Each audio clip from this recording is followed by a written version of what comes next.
Pro Football Weekly looks at the NFL through a scout's eye. This week we focus in on quarterbacks. And Nolan in Houston, Matt Schaub likely done for the year. At the time of his injury, they were probably the best team in the AFC. Now it becomes Matt Leinert's team. How much of a step back is this for the Texans?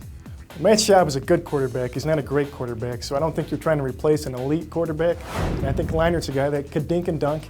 He's a quarterback that Gary Kubiak's going to be able to scheme around. He's going to focus on the running game, keep it short, and I think they'll be able to get by, especially with an extra week to prepare. They've also never had a defense to kind of rely on like they do this year now that Wade Phillips has got that crew playing so well. Ryan Fitzpatrick and the Buffalo Bills were the talk of the league early on this year, getting off to such a good start. Now struggling, taking a step back. He got his big contract. What's going on with Fitzpatrick?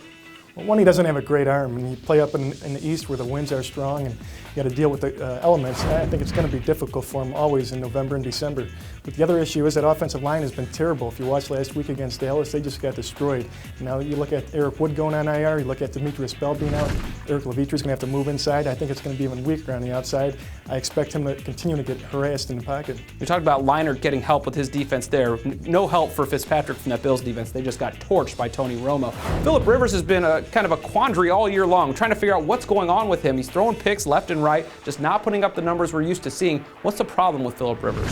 Well, it's a number of factors. I think starting with the sternum injury, I think it's really taken away from his ability to throw the deep ball. I think his receivers have not worked very well back towards the ball. They haven't helped him out at all. Doesn't have a whole lot of speed there.